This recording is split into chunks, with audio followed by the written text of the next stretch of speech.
Hello everybody, कैसे हो आप? उम्मीद करता हूँ अच्छे होंगे। और जैसे जैसे समय आगे की तरफ चल रहा है, आप अपने पढ़ाई पर विशेष ध्यान दे रहे होंगे। देखो बच्चों, मेरा मानना ये है कि मेरी सबसे पहली प्रायोरिटी ये है कि मैं फिजिकल फिट हूँ या नहीं। वो कहावत है ना कि जी है तो जान है ना भाई। हमारे पास सरवाइव हम तभी कर पाएंगे जब हम फिजिकली बिल्कुल फिट हैं। तो बच्चों, फिट रहना भी बहुत ज़रूरी है और उसके साथ में पढ़ना भी बहुत ज़रूरी है।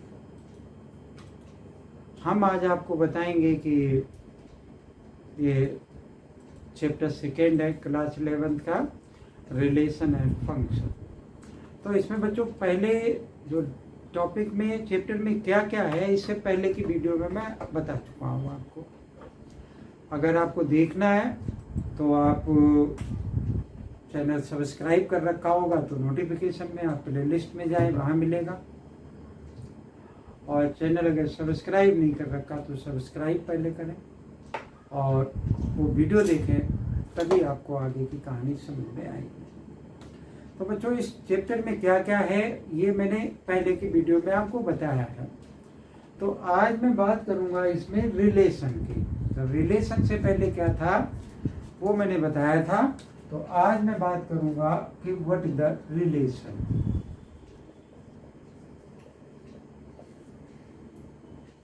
ठीक है, ये हमने क्या लिखा कि रिलेशन क्या होता है।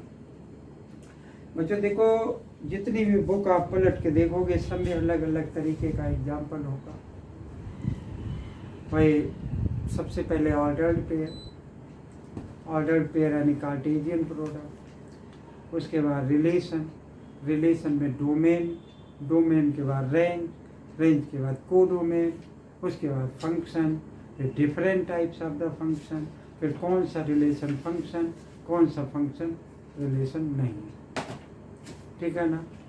मतलब फंक्शन तो रिलेशन होता ही है, लेकिन रिलेशन सारे फंक्शन नहीं होते। तो कभी कभी स्लिप हो जाता है दिमाग से। तो रिलेशन क्या है, ये बात हम इस वीडियो में आपको समझाने की कोशिश करेंगे और उम्मीद है कि आपको ये बात समझ में आएगी। तो बहुत इधर उधर की बातें नहीं करेंगे। और जैसे भाई रिलेशन अगर कहीं एडजस्ट हुआ तभी तो फंक्शन होगा, है ना। तो उसके लिए क्या है कि एक सबसे पहले हमें क्या करना होगा कि किसी निर्णय पे पहुंचना हो, डिसीजन पे पहुंचना होगा। मान लो ऑर्डर्ड पेयर हो गया, तो ऑर्डर्ड पेयर से फंक्शन बनता, वो रिलेशन बनता है और रिलेशन से फंक्शन बनता है। ऑर्डर्ड पेयर कहाँ से बनता है? सेट से बनता है। ठीक है ना। तो मतलब सेट के बाद कार्टेशियन प्रोडक्ट के बाद रिलेशन और रिलेशन के बाद फिर फंक्शन, है ना। तो इसका मतलब क्या हो गया कि हमारे पास क्या होना चाहिए? हमारे पास बच्चे होना चाहिए सबसे पहले कि एक या दो सेट। ठीक है, जिनसे मैं क्या बना सकूं? जिससे मैं बना सकूं ऑर्डर्ड पेयर। ठीक है, उस ऑर्डर्ड पेयर से मैं फिर क्या बनाऊं? रिलेशन बनाऊं। तो बहुत सिंपल सा एक एग्जाम्पल हम देते हैं और वहाँ पर आपको रिलेशन भी दिखाई देगा कि हमने ए एक सेट मान लिया और बी एक दूसरा सेट है। ठीक है, A and B are two non empty sets. अगर एम्प्टी हो गया तो रिलेशन कैसे डेवलप होगा? ठीक है ना। तो मैंने ए और बी दो नॉन एम्प्टी सेट्स मान लिए। मान लो कि ए हमारे पास ये सेट है और बी हमारे पास ये सेट। ये एक रे डायग्राम के थ्रू मैं बताने की आपको कोशिश कर रहा हूँ। मान लो कि जैसे इसमें मैंने क्या लिखा कि राम लिखा और यहाँ पे लिखा, सॉरी यहाँ पे आप राम की जगह पे दशरथ लिख दो तो ज्यादा बढ़िया रहेगा। मैंने यहाँ पे क्या लिखा कि दशरथ लिखा और दूसरा लिखा कि रावण लिखा। अब इनमें से इनके बहुत सारे बच्चे थे, बेटे थे। तो दशरथ के एक तो हमने राम लिख लिया, एक लक्ष्मण जो कि ज़्यादा फेमस थे दोनों, और रावण के साथ में इसका एक मेघनाथ, एक बेचारा देखते थे तो पता नहीं कितने सारे हम थोड़ी देख पाएंगे। तो हमने क्या किया कि जैसे एक रे डायग्राम बनाया, ये यहाँ आ सकता, ये यहाँ आ सकता, ये यहाँ आ सकता, इसके पास जा सकता, ये हो सकता, और ये हो सकता है। ठीक है, तो अगर हम A क्रॉस B निकालें, आपको दिखाई दे रहा है ना कि ये दोनों किस टाइप के हैं, नॉन एम्प्टी सेट्स हैं। अगर मैं A क्रॉस B निकालूं और उनका सेट बनाऊं, तो ये दशरथ के साथ में राम, ठीक है, फिर दशरथ के साथ में लक्ष्मण,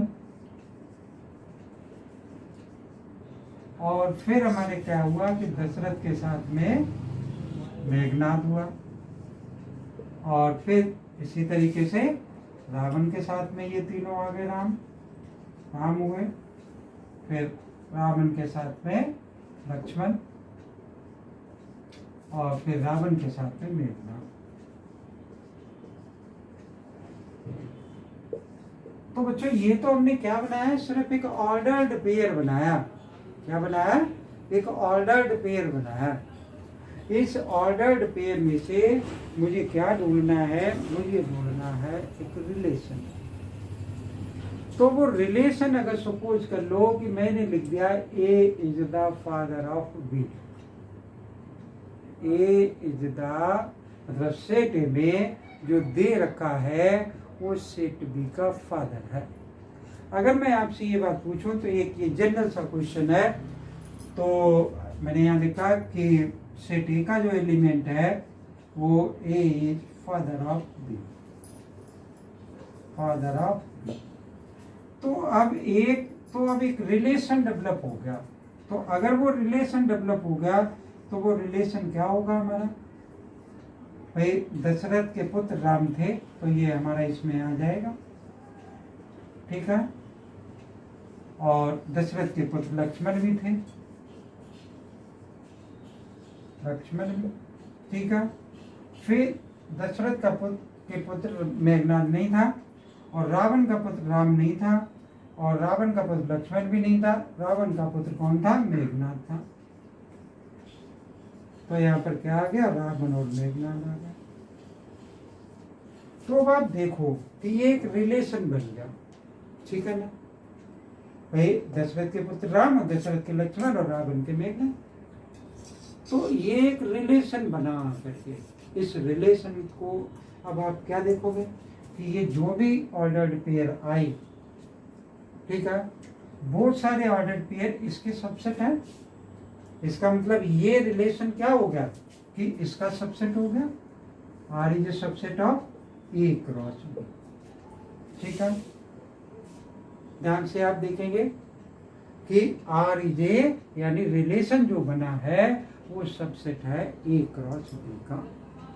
अगर मैं इसको सेट बिल्डर फॉर्म में रिप्रेजेंट करूं तो ये क्या बन जाएगा कि एक रिलेशन इज इक्वल टू, मैंने x मान लिया और y मान लिया, such that x belongs to the A and y belongs to the B, ठीक है। तो ये R क्या हो जाएगा, and R will be R is a subset of A cross. इसको यहाँ से हटाया और यहाँ लगा दिया। तो अब आप एक बात देखो, क्या बात आपने देखनी है कि R is a subset of A cross B। तो पहली बात कि A और B क्या होना चाहिए, दो नॉन एम्प्टी सेट होने चाहिए, ठीक है। और A का जो एलिमेंट है उसका B के साथ में किसी न किसी तरीके से, किसी न किसी मैनर में क्या होना चाहिए, एसोसिएशन होना चाहिए, डबल रिलेशन होना चाहिए, मतलब कोई किसी तरीके से उसका कनेक्शन होना चाहिए किसी भी मैनर में, ठीक है। यानी हम ये भी कह सकते हैं कि किसी कंडीशन के साथ में वो दोनों एक दूसरे से क्या हो कि इंटर रिलेटेड हो, ठीक है। अब देखो नॉन एम्प्टी हो गए, इंटर रिलेटेड हो गए। अब जब जो ऑर्डर्ड पेयर बना लिया, ऑर्डर्ड पेयर तो बन ही जाएगा, ठीक है, ऑर्डर्ड पेयर बन गया। तो अब ऑर्डर पेयर में से हमने क्या निकाल लिया, वो कंडीशन के अकॉर्डिंग यहाँ पर क्या आ रहा है वो निकाल लिया। इसको हम लिखेंगे कैसे, जैसे ये हमने लिखा तो मैं ऐसे भी लिख सकता हूँ कि एक्स रिलेटेड टू वाई।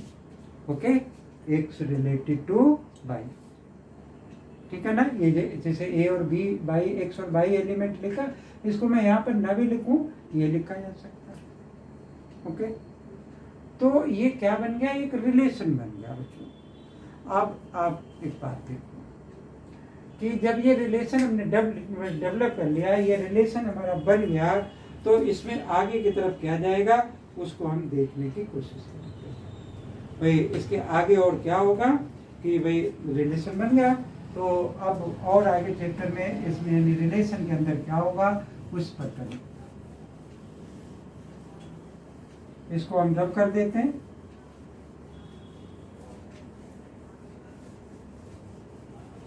और ये देखता हूँ, ये लिखा रहने दिया। ये क्यों लिखा रहने दिया, क्योंकि मुझे इसकी जरूरत है। अब ये रिलेशन का ऑर्डर्ड पेयर आया, क्या आया ध्यान से देखो आप, ये रिलेशन का ऑर्डर्ड पेयर आया। सारे ऑर्डर्ड पेयर तो मैंने हटा दिए, सिर्फ कौन से ऑर्डर्ड पेयर रहने दिए, जो रिलेशन में थे उनको मैंने यहाँ पर रहने दिया। तो अब मेरा क्या होता है कि what is the domain, domain क्या होता है, ठीक है।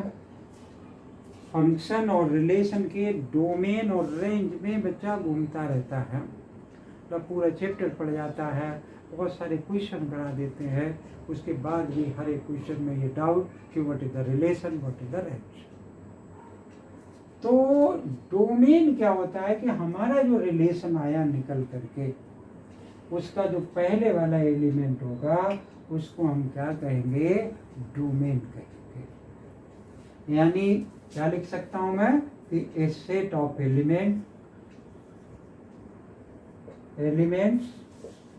a set of first element लिखो, first element of a relation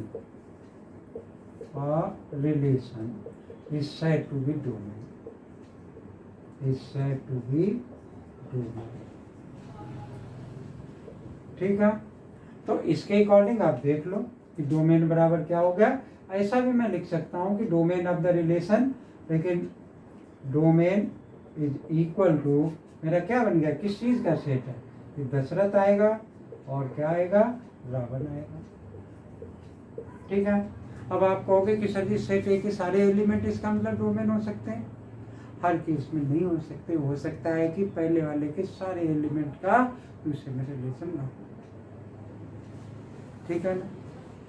तो मोस्ट लाइकली ऐसे ही होता है कि जो सेट ए होता है वो हमारा क्या होता है, डोमेन हो जाता है, क्योंकि उसमें एक्स की वैल्यू होती है। अच्छा, फिर रेंज क्या होता है, तो जैसे रेंज यहाँ लिखा ना set of first element of a relation, तो ऐसे ही जो सेकेंड एलिमेंट का सेट होता है रिलेशन के सेकेंड एलिमेंट का जो सेट होगा उसको हम क्या कहेंगे, रेंज कहेंगे। A set of second element of relation, ठीक है। तो इसमें जो रेंज हो गया तो उसको हम क्या, इसके इस क्वेश्चन के अकॉर्डिंग क्या हुआ मेरा कि this is equal to Ram हो गया, राम के बाद लक्ष्मण और लक्ष्मण के बाद मेघनाद हो गया, ठीक है ना। तो बच्चों अब ये रिलेशन हुआ, रिलेशन के बाद डोमेन हुआ, डोमेन के बाद रेंज हुआ, ठीक है ना। अब एक और क्या टर्म होती है, कोडोमेन। कोडोमेन तो जितने सेट बी में एलिमेंट्स होते हैं वो सारे एलिमेंट क्या होते हैं हमारे, वो सारे के सारे एलिमेंट्स कोडोमेन होते हैं। यानी a set of all the elements of set B is said to be codomain, ठीक है ना। तो इसमें कोडोमेन कौन से हो गए थे, राम लक्ष्मण और मेघनाद, तीनों कोडोमेन हो गए। इसका कोई मतलब, इस यहाँ से कोई मतलब नहीं हुआ। अब देखो बच्चों, अब एक बात ध्यान दो कि कोडोमेन हो गया, तो कोडोमेन में जितने भी एलिमेंट्स होंगे वो सारे रेंज में होंगे, लेकिन ये जरूरी नहीं है कि सारे एलिमेंट रेंज के कोडोमेन में हों, है ना। तो इसका मतलब क्या हो गया कि रेंज जो होगा हमारा वो सबसेट होगा इसका कोडोमेन का, इसका सबसेट होगा कोडोमेन का होगा। ओके, तो रिलेशन हुआ, डोमेन हुआ, रेंज हुआ, कोडोमेन हुआ, इमेजेस भी आती है, प्री इमेजेस भी आती है, इनवर्स ऑफ द रिलेशन भी आता है, ठीक है। तो वो आगे हम बताएंगे, लेकिन क्या है कि कुछ एक थोड़े बहुत हम जानने की कोशिश करेंगे। तो बताते हैं आपको कुछ और, वो क्या है, हमारे पास जैसे हमने लिख लिया कि दो सेट्स हैं ए और बी, हमने मान लिया कि एक ही सेट है और वो सेट कोई सा भी एक सेट मान लिया, तो हम क्या कहेंगे उसको कि relation on a set, sorry, यानी रिलेशन ऑन ए सेट। मान लो हमारे पास कि ए एक सेट है, इज एनी सेट, या हम उसको कह सकते हैं कि जब रिलेशन बनाना है तो A is a non empty set, ठीक है। क्या कह रहा हूं मैं कि A is a non empty set, तो वहां पर मैंने क्या लिख रखा था कि ए और बी हमारे पास दो नॉन एम्प्टी सेट है, ठीक है ना, ए और बी दो नॉन एम्प्टी सेट है।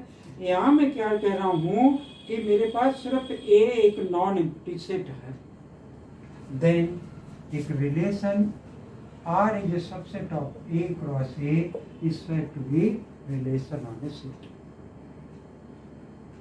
भाई मेरे पास सिर्फ एक ही सेट है और उस सेट का नाम क्या है, ए मैंने दे रखा है, तो ए क्रॉस ए से कोई रिलेशन अगर डेवलप होगा तो मैं उसको क्या कहूँगा कि रिलेशन ऑन ए सेट कहूँगा, ठीक है।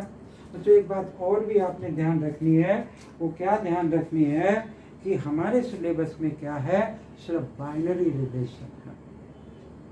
बाइनरी क्या रिलेशन होगा कि मतलब दो ही सेट हमें दे रखे होंगे, ओके, मतलब एक सेट ए दे रखा होगा, एक सेट बी दे रखा होगा, तो इसको हम क्या कहते हैं, रिलेशन ऑन ए सेट। ऐसे बहुत तरीके के होते हैं, क्लास 12 तक ये चैप्टर चलेगा। तो अब जैसे ये हमने क्या लिख लिया, एक बहुत छोटा सा रिलेशन ऑन ए सेट, मान लो हमने लिख लिया एक नल सेट, नल रिलेशन, नल सेट नहीं नल रिलेशन, ठीक है। तो नल रिलेशन बेटा क्या होता है कि मैं मतलब हमारे पास जो भी सेट्स दे रखे हैं उनके सेट ए के एलिमेंट के साथ में सेट बी का कोई भी रिलेशन ही नहीं बन रहा, तो उस टाइप के सेट को हम क्या कहेंगे, नल रिलेशन कहेंगे। उस टाइप के ऑर्डर्ड पेयर को नल रिलेशन कहेंगे। वही कंडीशन क्या है कि डिनोटेड इससे ए क्रॉस ए, ठीक है, मतलब नल रिलेशन जो होगा वो किससे, पाई से डिनोट होगा। फिर मैंने एक लिख लिया यूनिवर्सल रिलेशन, यूनिवर्सल रिलेशन, ठीक है। अब ये यूनिवर्सल रिलेशन क्या है भाई, देखो बच्चों, यूनिवर्सल वो थोड़ा सा चेंज होता चला जाएगा। यूनिवर्सल रिलेशन क्या होता है, वो रिलेशन जिसमें कि सेट ए का हर एक एलिमेंट सेट बी के हर एक एलिमेंट के साथ में कोई न कोई रिलेशन रखता है, तो उसको हम क्या कहते हैं कि यूनिवर्सल रिलेशन कहते हैं, ठीक है ना। प्लस सेट ए का हर एक एलिमेंट किसी न किसी तरीके से सेट बी के एलिमेंट से इंटरकनेक्टेड है, तो उसको हम क्या कहेंगे, यूनिवर्सल रिलेशन कहेंगे, ठीक है ना। और उस रिलेशन में से जो निकल करके आएगा हम उसको क्या कर लेंगे कि भाई वो डोमेन आया, रेंज आया, उसमें को डोमेन आ जाएगा, ठीक है ना। तो ये फिर एक आइडेंटिटी रिलेशन मान लिया हमने। भाई आइडेंटिटी रिलेशन क्या है कि उसी एलिमेंट का उसी एलिमेंट से रिलेशन। भाई जैसे मैंने क्या लिख लिया कि एक रिलेशन इस तरीके से कि ए टू ए, ठीक है, ए बिलोंग्स टू किसको मान लें, ए को मान लिया, और ये वाला भी ए, या तो ए को मान लिया या बी को मान लिया, ठीक है। तो मैं इसको कैसे लिख सकता हूँ, ए रिलेटेड टू ए, ओके। तो ये क्या हो गया कि एक आइडेंटिटी रिलेशन हो गया, जो यहाँ पर है वही यहाँ पर है, इसको हम इस तरीके से डिनोट कर सकते हैं आई ए से, या मैं लिख सकता हूँ कि ए आई ए, ठीक है, आइडेंटिटी रिलेशन, और फिर यहाँ पे लिख दिया है। ठीक, ऐसा कभी नहीं हम लिखेंगे कि ए आई ए और फिर यहाँ पर बी लिख दिया, तो ये बात गलत है।